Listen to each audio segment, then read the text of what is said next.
Welcome to the Radiate Wellness Podcast. I'm your host, Christy Clemens Hoffman. Each week we will discuss tools, tips, and ways to radiate your best life ever, interviewing practitioners, authors, and luminaries to help you on your path. Wellness, joy, peace, abundance. What do you want to radiate?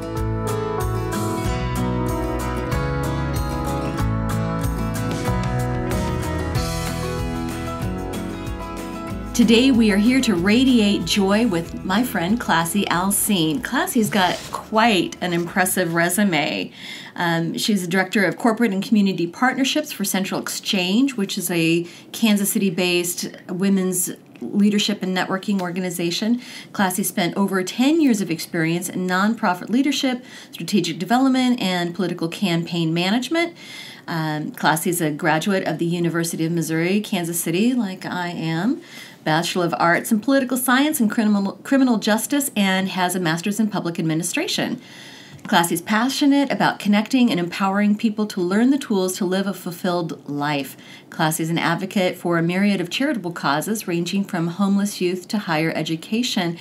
And thank you so much for being here. I'm just so honored to have you here. I'm very excited. I am too. I am like geeking out about joy and about overcoming our personal traumas to find that joy. And just the more I know you and know about you, and I just connect with your story and your mission and your purpose. I just love it. So welcome. Thank you. So part of your story is that you had kind of a rough background and came to this place of joy and acceptance and just moved through it with such grace. Can you tell us a little bit about that? Absolutely. I'm excited to be here today. This is not a point in my life that I've shared publicly, but I'm super excited to share it because it's such a beautiful moment. And I feel that through our pain, we have to share. Yeah. And I was 5 years old when my father was arrested in front of me. So I am the child of a father that was incarcerated for 15 years. Oh, my gosh. Now, there's been plenty of studies that show that a child whose father or parent has been incarcerated, there's about 5 million plus of us. And I just want to say that there's no shame in that story. Mm-hmm. However, for a very long time, I felt loneliness and resentment and anger around it, to the point that I would hide and not tell people about my story, with thinking that they would either judge me or they would think, oh, well, your father was in prison, is she going to be the same way? And that was a lot of the challenge, and especially my sisters and brothers, who I love them unheartedly, but they were also in situations of being juvenile delinquents. And so it was a point where I couldn't really tell people like who my siblings were, who my father was. And so it was just a lot of fear wrapped around that. I'm sure. Yeah. I'm sure. And wondering just about how you're perceived and what your true nature is and everything. But that does not define you at all. Your story is wonderful. I mean, you're empowering other people. You've made this recovery to joy. And how did you get to that point where you were able to just step out of it and blossom? I think I realized being angry for so many years. And at some point, you have to think about, why am I still angry?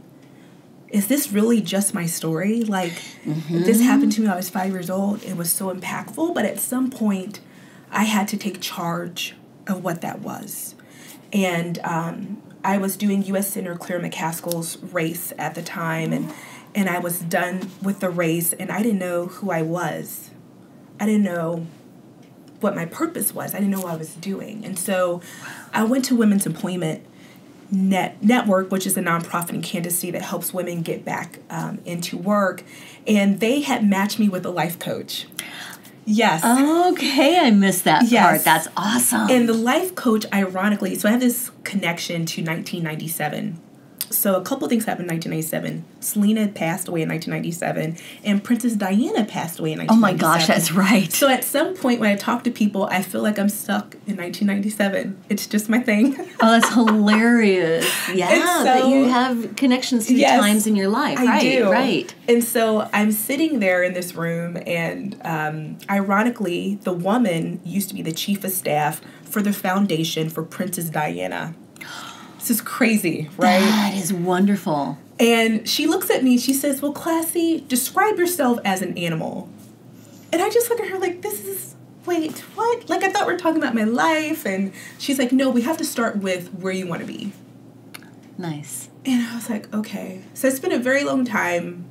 I was very just blown away by that question. And then I decided the image that came to my mind was a butterfly. You know, you're always transforming. You're always at a state of crawling to, birth and being a butterfly. And I said, but it has to be a fiery butterfly because I feel like wherever I go, there's this energy. You do. You have this very Leo energy. Yeah, I don't know if you're a Leo or not, but I can't. Everywhere I go, the energy just comes. And I said, so yeah, I guess I have to be a fiery butterfly of joy. I love that. And that's when I discovered this just uprising of excitement and joy and happiness and pleasure. And I decided I'm going to choose a new story. It's still me, but I'm going to decide that I will work to change my life. So I started doing yoga. And those last 5 minutes of the deep breathing and the meditation, I just loved it. So then I decided, oh my gosh, I have to know more about meditation. And I went to Women's Employment Network. They have the annual fundraiser called the Win Luncheon. And I was sat at the table with Diane Brenneman, who is a meditation teacher here in Kansas City. And I feel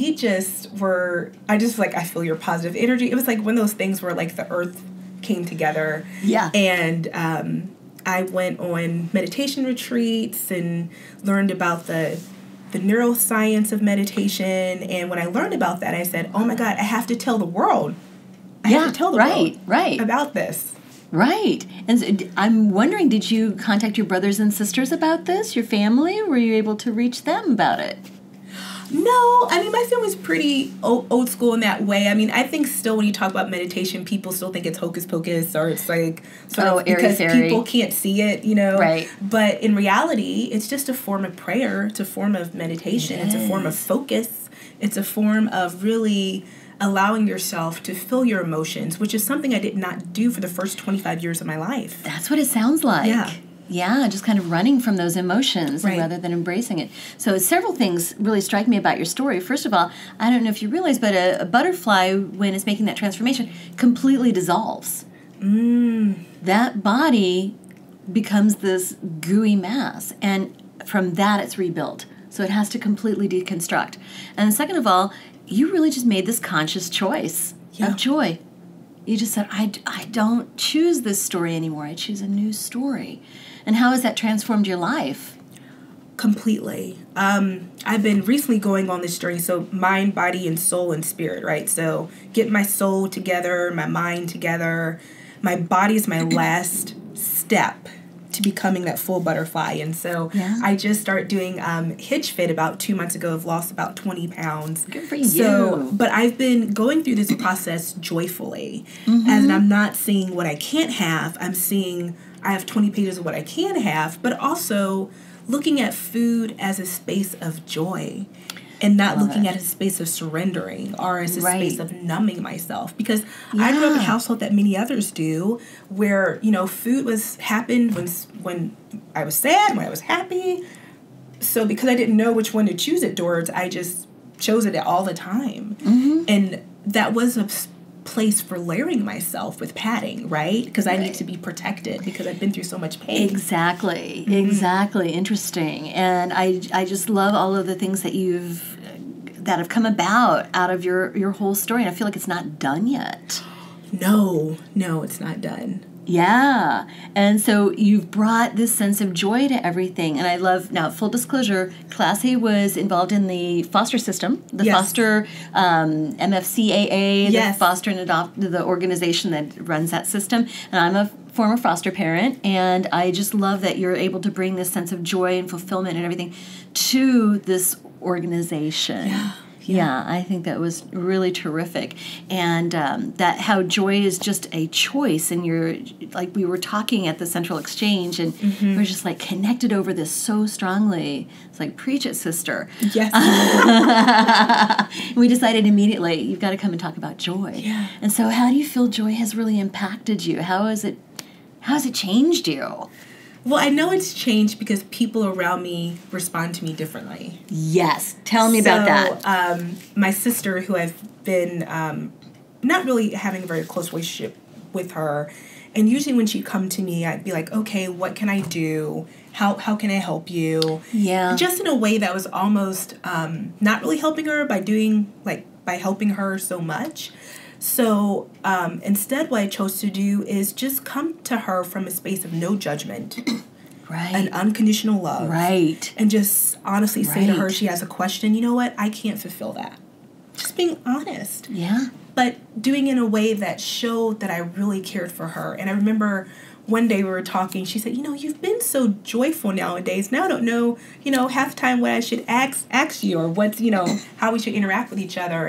And I would just remind her that I love you unconditionally. And I think that people struggle, whether it's a spouse, whether it's a sibling, whether it's a coworker. And right. If you feel like someone has hurt you, or you feel like someone doesn't like you, or you feel like all these things are happening. And I always remind people that actually has nothing to do with them. They just happen to be there, right? Yeah. So instead, one of my number one things I tell people is create the intention for your life. The moment you wake up is the moment you can decide how your day is going to be. Yeah. And I think when you create it from intent of I am joy, and then you're able to really live that, then people can see it. Then all of a sudden, going to Klassie for this doesn't even make any sense. Or my response is not coming from a space of anger. It's like, oh, okay, well, let's look into that. When you start responding that way, people don't know how to respond. And they naturally almost calm themselves down, and they're like, oh, let's look at it a different way. And then that's how you move forward. I love that, because you've just got this confidence. You've got this, it's easy to talk to you, that type of thing. And then you exude this I don't know, this calm presence, calm, joyful presence.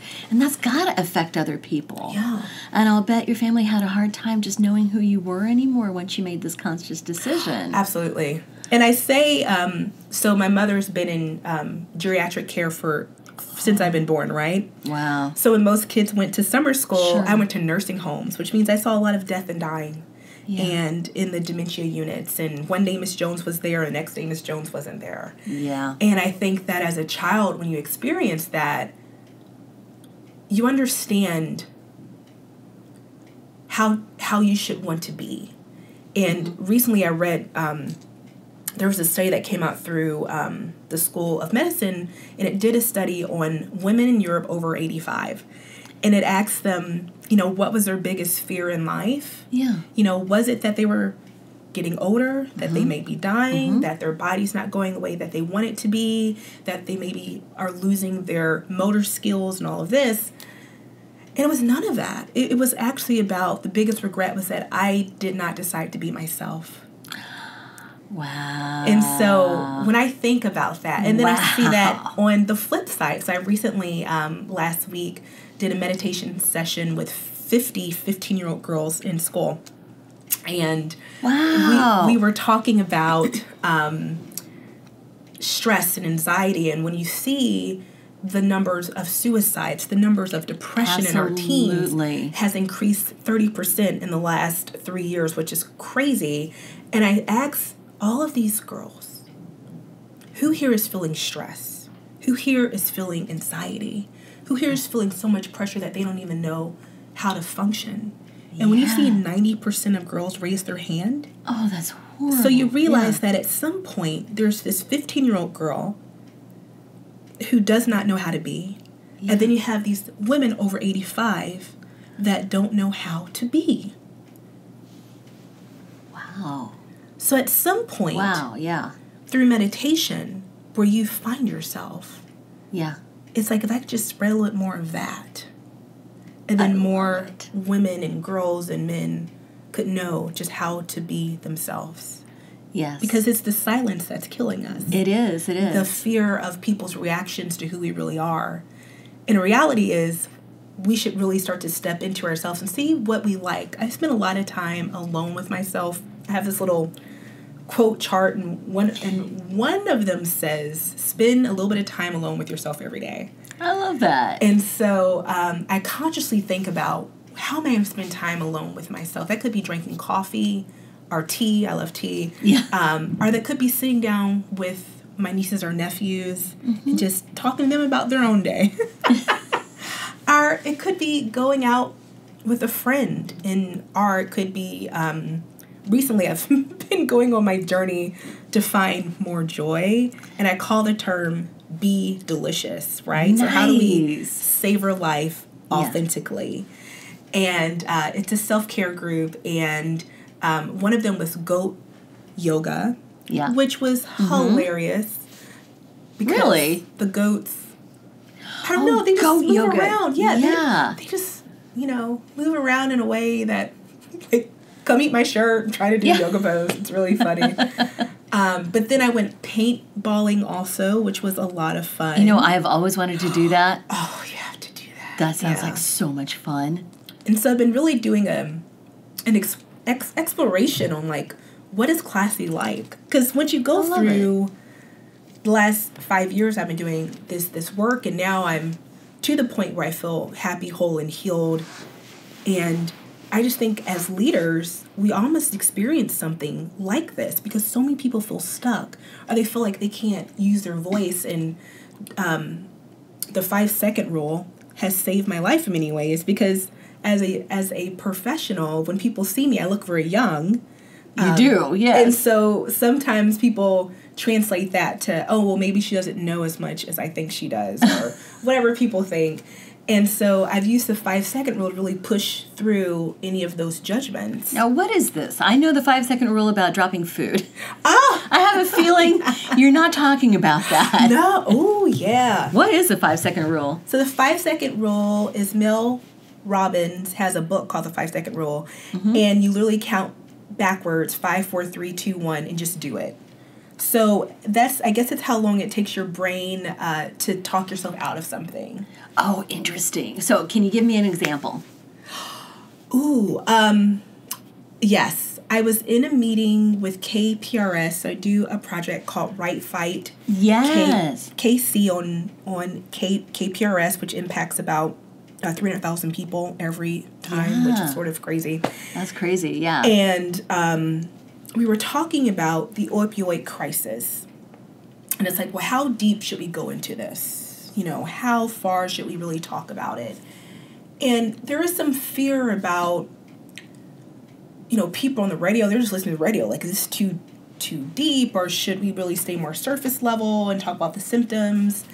And I'm in this meeting with 15 other amazing experts and people, and I was like, all right, Klassie, I got to speak up and really talk about how, like, everyday people are dealing with the opioid crisis. And so I'm in this meeting, and I'm like, okay, deep breathing deeply. And I'm like, 4, 5, 4, 3, 2, 1. It's like, well, we have to talk about this, and we have to talk about that, and we have to talk about, bring on a parent who's dealing with a child that's going through that, add on some really hard questions.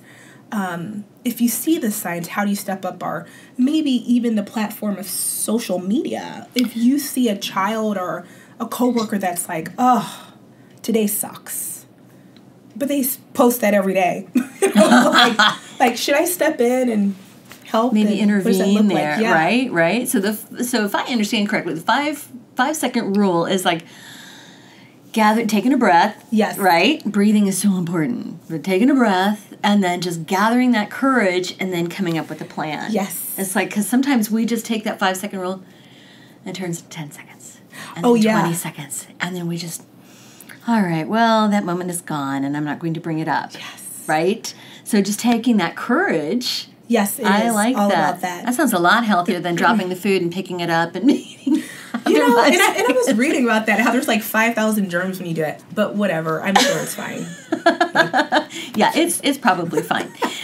No, this sounds like so much more healthy. Where we oftentimes, and in my work as a medium, I'll connect with a symbol or something and then ask somebody, okay, how do you resonate with that? And it's always the first thing, the first thing, that first impulse, that first thought. And even in hypnosis, it's like, tell me the first thing that you're seeing in this scenario.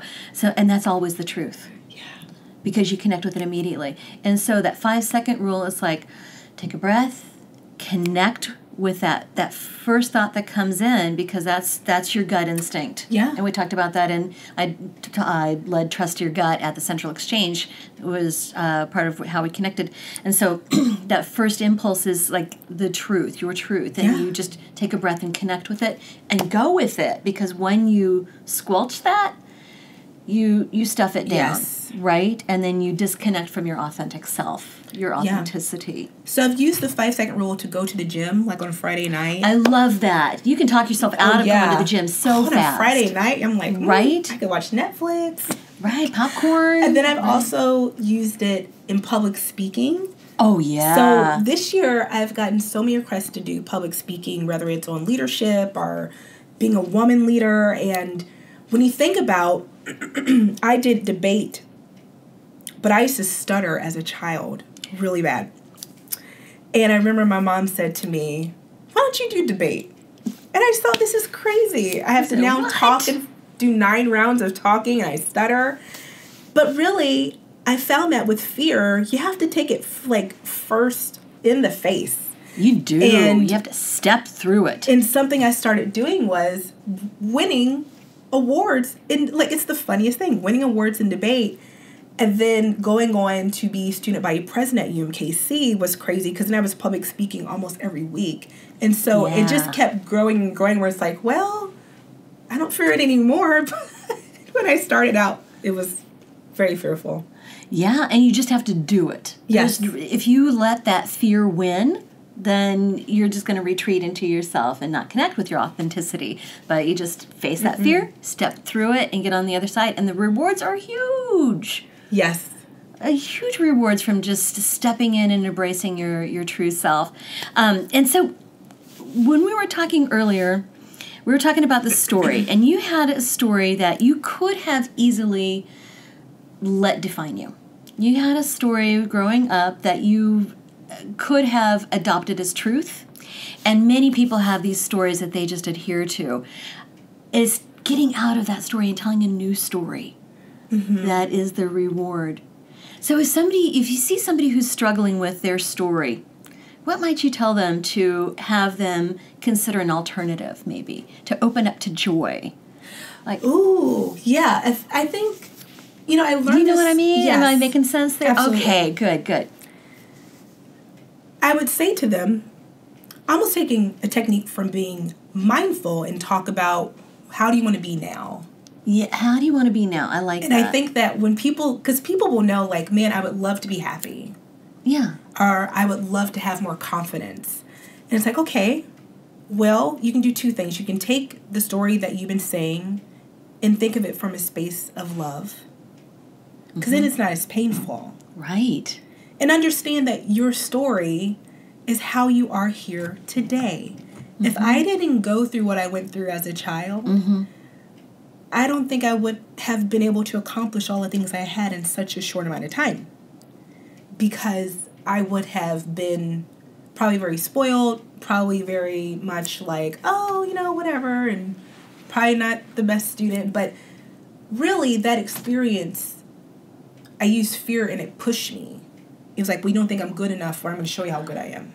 Yeah. Right? And then, but what happened earlier in my 20s was I pushed myself so hard that I had to have a breakdown to get through it. So I had to literally get to the bottom of myself emotionally and say, why is this public Klassie, this happy Klassie, but man, this private Klassie is just a mess. I come home, I'm crying, I'm angry at everyone, I'm upset all the time. I'm taking everything so personally, when it really is those patterns in myself that I had never addressed. Absolutely. You've got to take that story and tell it in a different way, in a compassionate way, in order to connect with that compassion and that joy underneath it. Because that's our natural state.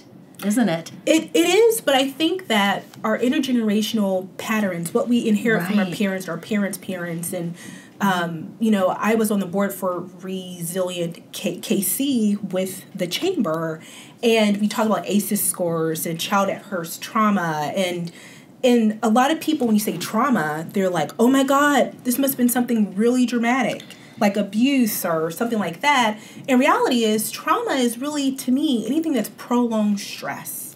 I think so too. Yes. Everybody's got their own trauma. And, one is not any more serious or less serious than another. I mean, because it's all something that has stressed us and caused us to retreat into ourselves. My favorite example is learning about the generations, right? So, I was in a event at Central Exchange, and the presenter was talking about how every generation is the opposite of the generation before, which really cracks me up, because all that means is that's why when you say, oh, well, back in the day, they weren't listening to me, and so when you think about the baby boomers, their parents before were, working hard and really stressing them about the importance of school and really didn't have a lot of money. And then you have the baby boomers who get really successful, and then they're like, oh my gosh, here's money.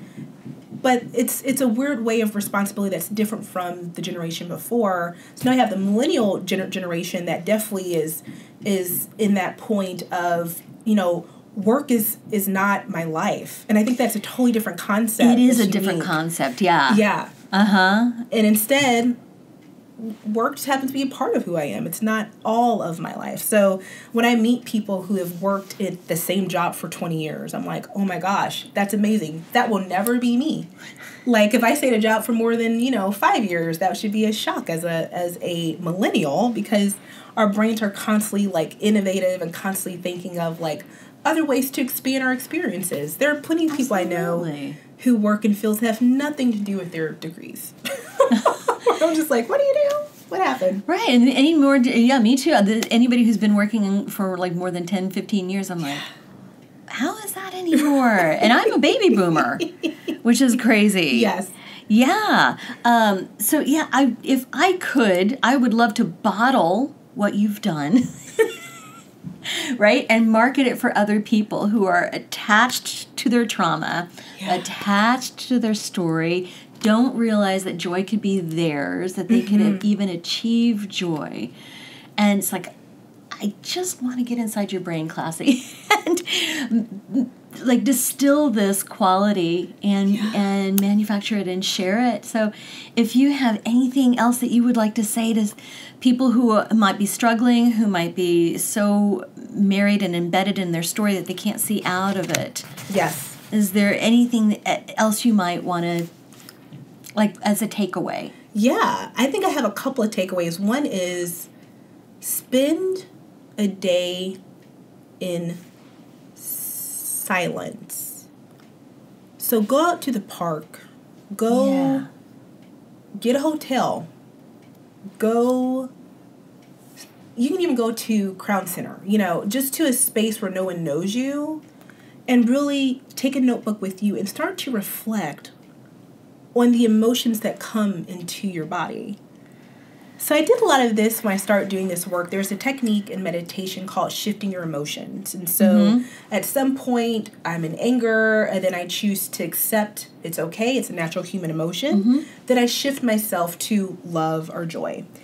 And I encourage people to do this because we are so consumed in other people's emotional sandboxes. That's what I call them. I love that, yeah. That we can fill ourselves in so many other people's things, and then we have nothing left to ourselves. So what we have to do more of is spend time by ourselves. And then when you spend time by yourselves, these little things will start to pop in your head that you've never even heard before. Absolutely. This is what I like about myself. This is why I'm angry at Dan, or this is why, and all of a sudden you're starting to process instead of holding it down and not talking about it because you're filling yourself with other people's stuff. I went on this journey last year. I went on a girls' trip to Branson, and I decided in that moment I'm going to be at silence for 12 hours a day. With a group of girls? Yes, with a group of girls. It's possible, so it can happen. How did that work? You know, they went on and did their own thing, and I was like, I'm in my room, I got my music going, I'm just going to be in silence. And then in the evening, of course, I was not, but it was definitely a way for me to step inside of myself. And in that moment, I received messages, and one was, end toxic stress in your life. Mm-hmm. People, places, things. And I wrote a list of people, places, and things. Good for you. And in that moment, I said, the bus stops with me, I'm done. Mm-hmm. And so when those people, places, or things would contact me and say, hey, I haven't heard from you in a while. What happened? And I'd say, I'm trying to find joy, and I just realized that you're not in that journey. That doesn't mean I don't love you. That doesn't mean that at some point we will connect again, which will happen, because some folks were family, and some folks were best friends. But at the end of the day, if I don't know myself, nothing about this matters. I want to be me. I want to know me. I love that. So the silence piece is key. And then the second piece I would tell people is to decide the positive affirmation that you want to start your day with. And that really is about intention setting. So I always wake up, I meditate for 20 minutes, and then I say, what do I want to set for the day? And it changes every day. But I'll say, I want to be joyful. And what that means is that even when things come at work or at home that are a little bit sticky, that in the past would have really caught me in these emotional loops and mental loops where I couldn't get out of them, it's like, okay, how can I handle this in a way that's joyful? And I don't expect any punishment. I don't expect any negativity. I drop that. And instead, I just accept being in that moment. I love that. So that's something I love to do. And then I check in with myself, probably after lunch and after dinner, because then I'm trying to figure out, okay, how am I feeling? Because I'm not saying that, people can't impact me. I'm just saying with meditation, I've become more resilient from it. You really do. And so it's like, okay, Dan is mad, and that's how Dan is, or that's how Dan chooses to be, but I choose to be joy. Right. It doesn't affect you. Yes. Yeah. And what I love about joy is that it's so expansive. And it almost reminds me, I had a quote with Maya Angelou, right? Angelou, yeah. And it talked about how she said, people don't ever remember your name, they don't remember your title. Right. But people remember the way that you make them feel. Yes. And so if I can just be that one light in darkness, then that's my goal. If I can use social media as a tool to be light. And I know there's been a lot of talk about people getting off their social media channels, and it's too negative. But I always think about, if we cannot shine in our joy and our love, absolutely, then we can sort of counterbalance the negativity that happens. We can. We don't have to participate in it. Yeah. We really don't. And that's something that I teach too, is if somebody's got an energy that you don't resonate with, that's causing you stress, you don't have to stay around and participate in it. Absolutely. We have no obligation. We do have an obligation to be kind, but we don't have to stick around and participate in it. And there's so many things that from your description of this journey that just really strike me. It's in so many teachings, and it's out there in the open, kind of like The Secret was talking about. Abraham Hicks talks about telling a different story. Yeah. That it shifts the energy. So that's in Abraham Hicks. Matt Kahn, I don't know if you know that teacher, but he's wonderful. He talks about whatever arises, love that. If anger's coming up, thank you, anger, for showing me where I need to make adjustments. Thank you for teaching me where I'm resisting and I'm holding things. Absolutely. There's so much. You've taken just all the gleanings of all these wonderful, wonderful teachings and kind of made it your own. Absolutely. Yeah, I love that. Do you have any plans to maybe write a book or something? Yes. Seriously, that's awesome. So I have to say, Ethel Davis, who's the CEO of VZD Capital, is an amazing woman. And I remember seeing her speak at an event during Global Entrepreneurship Week. And what she said was that every woman should have at least 7 companies, right? 7 different things that create money. So if one thing fails, it's okay. You have 6 other things that can fulfill whatever you want. That's awesome. And so I decided that for 2019, it must be a year of prosperity for me. So I definitely want to write a book. I definitely want to provide meditation to Kansas City. Love it. I definitely want to consult, model, and continue being an amazing woman leader and working at Central Exchange, because I think there's something about the energy when you have like-minded people together and we're all expressing our pain, but we're also expressing our triumph moments. Absolutely. And that's powerful.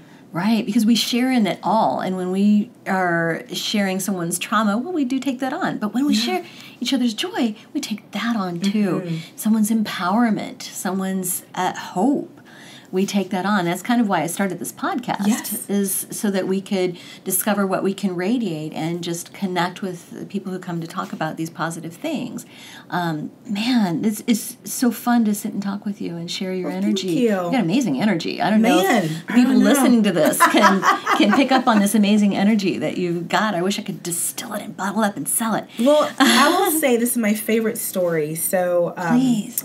My great-grandmother, who was blind my whole life, and she had, 22, 30, just tons of grandkids running around. And she would always have me walk her. And just imagine being 8 years old, and you're like, my sister's, 10 and 12, and I'm like, all these other people can walk you. Why am I the only one who always has to walk you, right? As I'm 8 years old. And she says to me, I will never forget this, you are the best seer.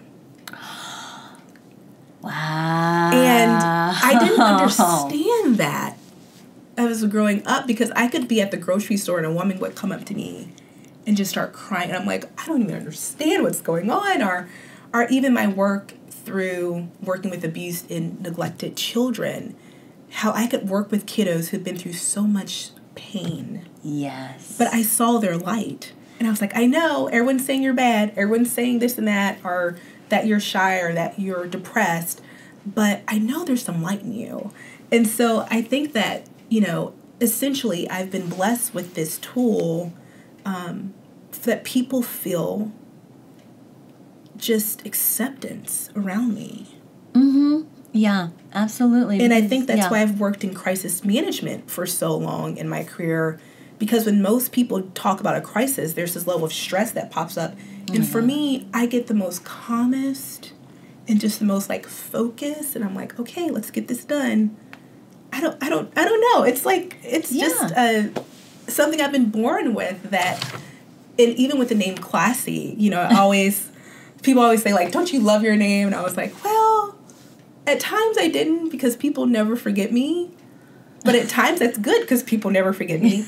But at times I just want to be I just want to go have lunch by myself, and no one comes up and says Klassie, and it's I accept it is what it is, and I've definitely been growing out my social media channel, so I'm very grateful when someone, and I heard this from, oh my God, the most beautiful message I ever got was from a woman a couple months ago, and she said, I had some rough times, and she was going through a divorce, and she said, but every time I feel super depressed, I go to your page. And I just never thought of my page as being being this inspirational tool. And she said, I'm grateful for you. And I'm just like, this is a woman from Oklahoma. How do I even... Right, how do I know you? Yeah. Know that I can impact people in that way. But, my journey is, even though I feel like I've done a lot, God, there's so much more that I have to accomplish. And I used to say that every day I'm alive, that I'm dying, right? Which is not a great way. When we're born, we start to die. But then I always think about, okay, so if I know that, how am I going to rock it every day? How am I going to be just great every day? And really strive to be joyful in the midst of. Yeah. And I know that this will be one of many experiences, because I've put into my energy to just radiate everywhere. Yeah, and that is it. That is it. It's a choice, a conscious choice, and I love that we get to choose that. And you get to just choose how you want to show up and how you want to be and how you want people to see you. Yeah. And recognize you. I love that. And I do think your page is really awesome. You totally rock it. Thank you. A lot of positivity, a lot of hope, and a lot of just shining, shining, shining. You don't really seem to let things get you down, or if they do, you don't. You just process it. Yeah, and I admit it. Mm-hmm. You know, and I do something called Joyful Tuesdays on my Instagram, and I'll be in my car 8:00 in the morning, and I just whatever pops in my brain. And one week I was getting really hard on myself that I wasn't doing something right. I wasn't closing things fast enough, and I wasn't doing this. I wasn't doing that. I was like, sometimes leaders, we struggle with not thinking that we're doing a good job. We do. Absolutely. Like, the numbers aren't coming in the way that I want them to. This is not happening the way I wanted to. And then I was like, you know what? I'm going to take that for a day. Sure, I'm going to let myself take that for a day. Mm-hmm. But then I have to agree that tomorrow is going to be different. And I'll have to just say, I'm going to create a new plan, and that's it. Yeah, exactly. And then you just keep on moving. You have to keep on, yes, like Dory says in Finding Nemo, just keep swimming, just keep swimming. Because what's the alternative? Honestly, what is the alternative? You stop swimming and you get stagnant, and that cannot happen, right? Yeah. We need to keep moving. You sent me an article in preparation for this about a 75-year Harvard study. Yes. Yeah, you want to talk about that a little bit? That study was interesting because they followed about 400 people and was trying to find out really the essence of joy from different wealth levels. And what they found was that the key to happiness is other people. Mm-hmm. And another key of happiness is accepting pain. Like accepting that not everything's going to go right. And I thought that was an interesting study because I think when people think about happiness, they just think about every day there's no trials and tribulations, like there's no waves. And it's like, no, the waves always come. But the key is how do you recover? And sometimes that's with yourself, but sometimes that's with others. I like that it talked about how if you're having a bad day, spend time with someone that you really love. And I think that helps. That makes a huge difference. What we were talking about earlier, that, if you're participating in somebody else's pain, then you're going to feel pain. If you participate in other people's joy and triumph, then you're feeling joy and triumph. So having people around you to help share that, help share the ups and the downs, and I think that really does help. And, we talked about it a little bit before we started recording about, would this be radiating resiliency? No, and then we decided we're going to keep radiate joy because I think once we always turn our face toward the joy, that is resiliency. Absolutely. Knowing that the dark days are not all of the story.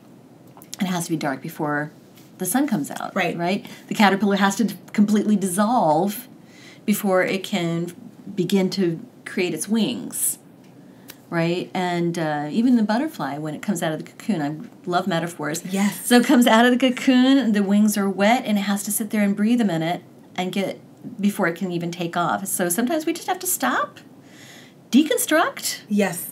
Build up, and then breathe. Take a moment, 5 seconds. Yes. And then we take off with our beautiful wings. Oh, gosh, I love that metaphor. Is there anything else that maybe we haven't talked about? Anything else you want to add? Anything else that you think is important to mention? Well, I think something's important that about stress and anxiety. I think that's a great idea. Yeah, let's talk about that for a minute. Because I think that people think that to live a perfect life, you shouldn't have either of them. Right. And there was another study that talked about people who are happy in the midst of something. And I think that they stress a lot about accepting stress and anxiety are normal. Mm-hmm. And I think in this country, we've really talked a lot about, if you're feeling anxiety, that's bad. And I think we really have to start talking about how that's more normal. Like how if you're not responding in a way that you want to, that's not really great either. Like, right, it's having a healthy response yes. to the stress response. The stress response is inevitable. It's hardwired into our bodies because we have the reptilian brain that keeps us alive, that lets us know when predators are around. We have the vagal nerve that goes from the brain to the gut that is responsible for the stress response. And so it's hardwired into us. We have self-preservation, and that's really where all of that stems from. But our self-preservation mechanism within the body doesn't know the difference between watch out, you're getting too close to the cliff, or I've got a deadline and my boss is yelling at me, right? So stress is going to be inevitable, and our body responds to it the same way no matter what the stress is. And so, that's what I liked about the Harvard study. Yes. It talked about how it's how we recover from the stress. Yes. And whether we get, and again, it's going back to telling the story. If you get stuck in the story, or if you say, well, that was just one chapter, the next chapter is going to be much better. Or you tell the story in a different way, and then you are able to be more resilient and get out of that stress response and not let it define you, because chronic stress is toxic in the body. Yes. Causes so many problems. That's why meditation is so good. Helps us lower our blood pressure, helps us sleep better, which is much healthier. Yes. Helps us focus better and make better choices because we're not stressed. We make poor choices when we're in stress. Helps our immune system because the immune system responds directly to stress. So that's why it is just a panacea for many, many different things, because it helps us recover from the stress response. Yes. Yeah, absolutely. I love that you're teaching that to 15-year-olds. Well, you have to. I always feel like whenever I talk to people about meditation, the number one thing they say is, man, I wish I would have known that when I was your age. Right? So now I'm like, man, I wish I would have known that when I was 15. Yeah. How much more further along when you think of all that stress and pressure and all the other girls and your grades and academic pressure, it's like, wow. But if I learned how to fine-tune that, like, okay, I'm stressed about this test, that's good. Feed into that stress. It's okay. Like, we can get this done. Mm-hmm. But then the flip side of it is you always think about how other people's stressors hit you. They do, don't they? Yes. And I was speaking at the Chamber of Commerce, having a discussion with professionals about the power of meditation within the workplace. Thank you. I love that. Someone had asked a question. I have this coworker who drives me crazy, and I just feel like she hates me, and they're in 2 different departments. She's like, Klassie, what should I do? And I literally responded to her with, create your intention for the day. It's a way that you show up to her. Mm-hmm. But then the second piece of that is that people can only give to you what they have. Yeah. We have grown up in spaces and families where a lot of those trauma-filled things are silenced. Well, don't talk about that. Right. What stays in our house stays in our house. And what has happened is we end up being emotionally unaware of ourselves. And then we expect to become adults and do everything right. Yeah. It's like, that's not going to happen. So, I always encourage parents and teenagers and kiddos to, if you're feeling upset, it's okay to say, I need a moment. Like, it's okay to pause. It's okay. And I think that so many times you're looking at the impacts of how, like, mirror neurons happen, where it's like, oh my God, he's angry, and then I get really angry, and then just we're all angry. And then it's like, or we can really choose not to be angry and just say, oh, okay, I hear you. It's all right. Mm-hmm. And then choose to take a moment. And it's okay to walk away. Because people think that in meditation that it's like, oh, you just think life is flowers and it's like, it's not that at all. It's saying, if I come into a space that's extremely negative, I can choose how I want to respond. Absolutely. I can be angry with that person. I can come in joyful, or I can say, you know what, this energy is on a space I don't even want to be at, and I'm going to choose to walk away. Yeah, I just need a break. I'll respond to you, but I need a moment to collect myself, to connect with how I'm really feeling about this. And it's so powerful because when we talk about the words that we use, and I think when it comes to even by gender, a man is strong, a man is this, but then when you talk about a woman, it's like, well, a woman's weak. Like, we automatically shift our vocabulary to putting people in spaces that aren't even spaces that they asked to be in. And instead, I love that. There has to be a space of, Stacy comes to work and Stacy has great opinions. How to become micro-sponsors for each other and help ourselves in these spaces so that our language is not gender-related and it's just you being you. Micro-sponsor. I'm going to steal that. I love that. So good. It's like cheerleaders, but micro-sponsor. I love that. We have to do that for each other. We absolutely do. Right, because we're not in a vacuum, you know? We are not. Oh, man, that's really good, micro-sponsor. I teach meditation at Hallmark, headquarters here in Kansas City, and another company in Olathe, and we're finding the people who come regularly to meditation, they're surprised to find that they react differently to their coworkers. They take that space. They realize that they're kind of self-imposing this. It's like, I'm just going to take a breath before I respond. Whereas before that they started having that mindfulness, they would have just reacted, matched energy with energy. And then they're realizing that they're just kind of naturally falling into this because they've got that space within them that allows for it. It's like they take the space before they respond and before they react, and they're finding that people react to them differently. Their relationships are improving because they don't have this habitual kind of response, right? And with some of the people who've been coming really regularly, I see a difference in their faces.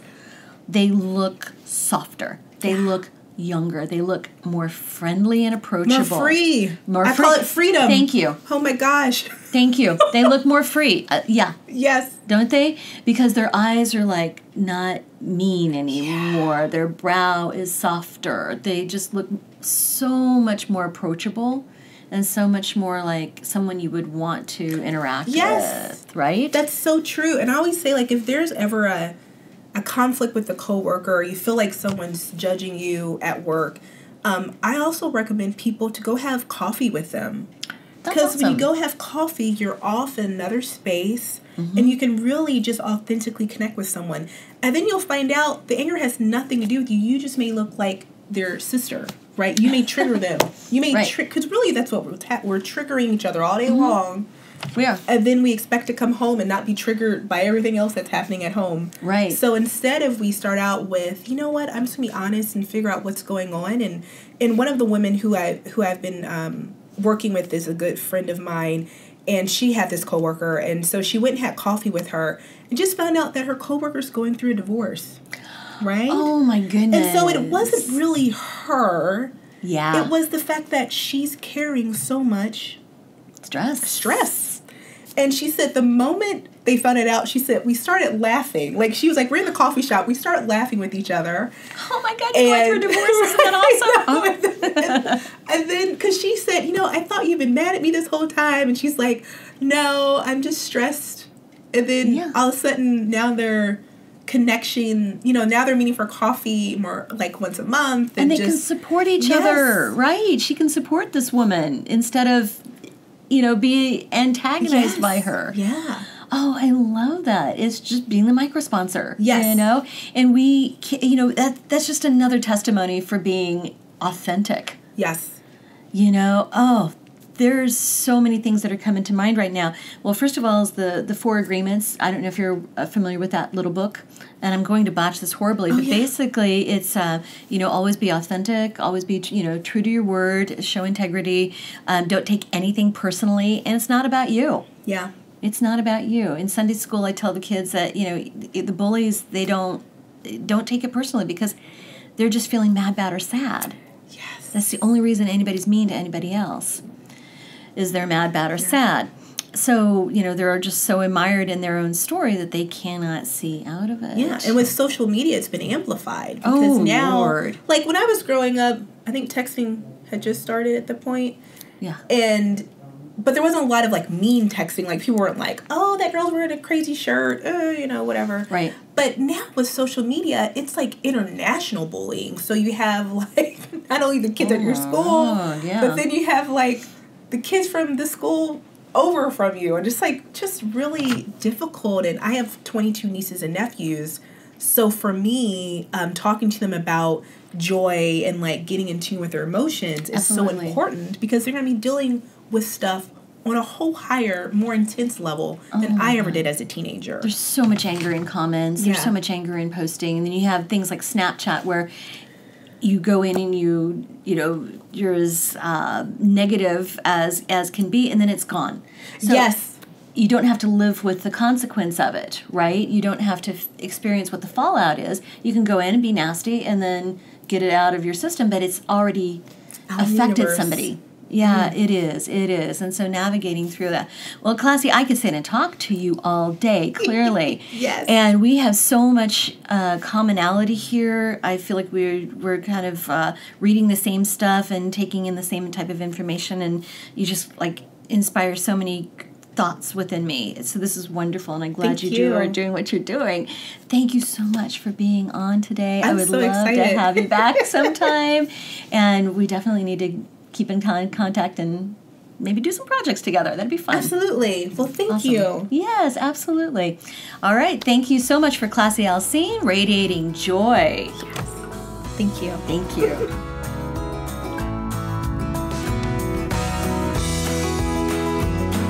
Radiate Wellness is a community of holistic and alternative healers and consultants based in the Kansas City area, dedicated to helping you create spiritual, energetic, and physical well-being. To learn more about our practitioners, services, classes, and events, or to schedule an appointment, visit us at radiatewellnesscommunity.com.